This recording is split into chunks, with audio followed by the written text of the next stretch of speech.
Hi everyone, how you doing? My name is Zac Sgro. I'm one of the pastors here at Neighborhood Church, and I want to thank you for taking the time to tune in either through our Facebook page or YouTube channel. I have just two quick announcements for you before we get started. The first is, if you'd like to get connected with us more or possibly even join one of our house churches, please fill out our online connect card that is pasted, linked to the body of this message in the Facebook post, or it's on our website, which is ourneighborhood.org. And secondly, if you'd like to give to the work of Neighborhood Church, you can do so either through our Neighborhood Church Canton app or via our website by clicking on the website and going to the top right-hand corner and clicking Give.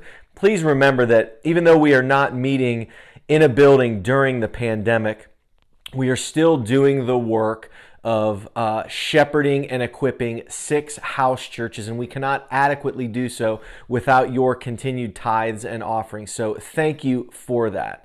Last week, if you remember and you tuned in, we went over the story of David versus Goliath and how David operated out of his true self. And we even learned some steps about how we can begin to become our true self and learn who God made us to be. Today, in the third session of Emotionally Healthy Spirituality, we look at yet another aspect that will help us become our true selves. And the title is Going Back in Order to Go Forward. Excuse me. Breaking the Power of the Past. Because in order to go back, in order to become our true selves, we must break the chains of our past that still hold us in bondage to that past today. We must go back and break the chains of our past that hold us in bondage still to this very day. And this is a session where we plunge deeper into those icy waters of our personal icebergs that we learned about a few sessions ago, and we begin to explore our familial past. Today we're going to look back and see how our family has had a part in making us who we are today, both the good and the bad aspects. Today we're going to pay specific attention to the sinful and broken aspects of the pasts of a family in the Bible that I'm sure all of you guys are familiar with, and that is Abraham and Sarah. Now, as you know, Abraham first appears on the scene late in Genesis chapter 11 with the name of Abram before God changed it to Abraham. And as we read it in this chapter of the Bible, Genesis chapter 11, he hears from God, God telling him to get up and go to a land that he will show him and to leave his current place of residence and to really just go without knowing much more than that.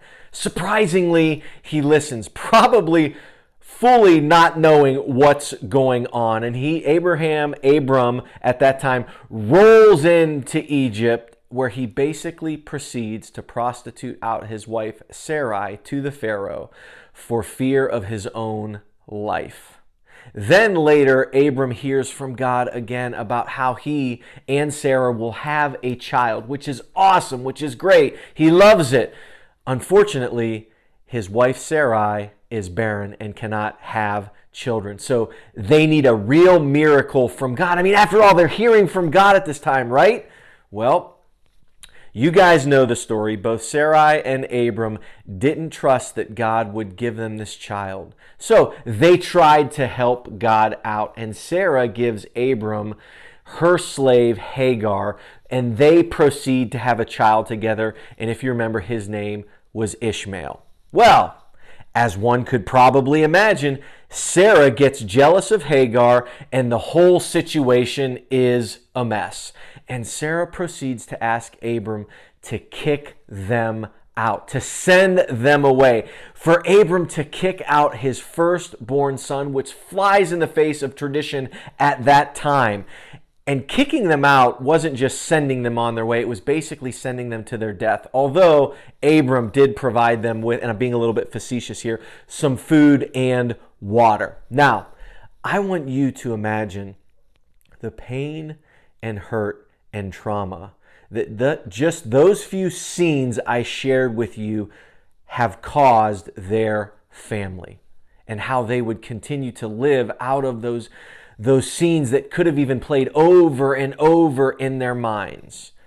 And in chapter 3 of Emotional Healthy Spirituality, Pete Scazzero highlights how this sin and brokenness of Abram spreads throughout their family lineage, infecting even generations to come. For example, a pattern of lying spread throughout the generations of their family. Abraham lied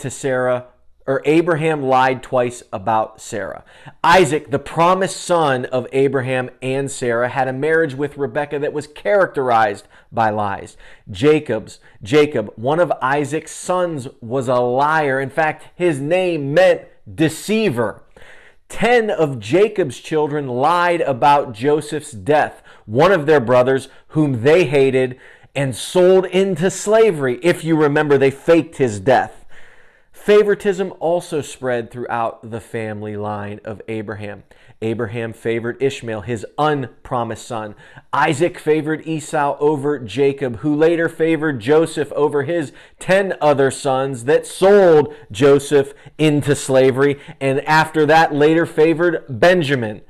Brothers being cut off from each other was another typical spread of the disease of brokenness and sin in the lineage of Abraham. Isaac and Ishmael, Abraham's sons, were cut off from each other. Jacob fled from his brother Esau and was completely cut off for years, although they did later reconcile. Joseph was cut off from his brothers for more than a decade while he was in Egypt. And finally, poor intimacy characterized the marriages in this family. Abraham had a child out of wedlock with Hagar. You can imagine all the issues that were caused by that. I just went over those a couple minutes ago. Isaac had a terrible relationship with Rebekah. Jacob had 2 wives and 2 concubines. So what's the point? What's the point in sharing all of this with you? Sure, their family going back generations was just as jacked up as my family, as your family is today. So how does this help me other than maybe making me feel a little bit better about myself and about my family? Here it is. There was one born way down the line of the family of Abraham whose name was Jesus. And the birth of Jesus shows us how beauty can come from the ashes of even the worst families and the worst familial pasts. And it's this Jesus that calls out to us today to show us that there isn't a family tree that cannot be saved and redeemed and reconciled today. It's this same Jesus that calls out to us today to show us that there isn't a person who's been impacted by their family that cannot be saved or redeemed or made whole today. The question is, will you go back in order to move forward today? And will you go back there with Jesus and a group of people that love and care for you in order to get a little bit healthier and be made into that whole person today? In order to do that, we must go back to break the power that our past holds over us to move forward.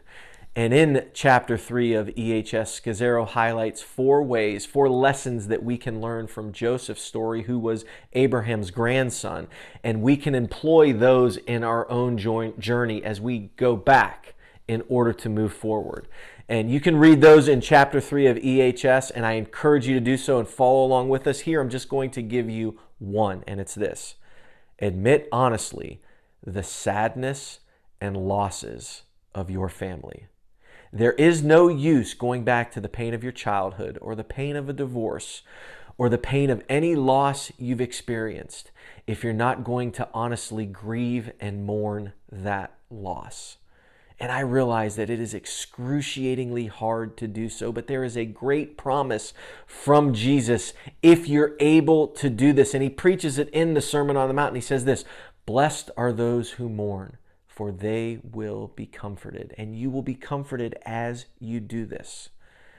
But alas, you must go back in order to move forward, to break the chains that our past hold us in bondage still to this very day. If you want any hope of moving forward into a healthy, whole future. So, as we close, if you haven't already, please read chapter 3, but you should be into chapter 4 of this future week after you watch this on Sunday. And also do session 3 of the workbook and the accompanying daily office, as they are integral in your going back in order to move forward. And I want to thank you guys all again for joining us either through Facebook or our YouTube channel. And I want to say this, that you guys all may go in the grace and peace and mercy of Jesus Christ as you begin your weeks today.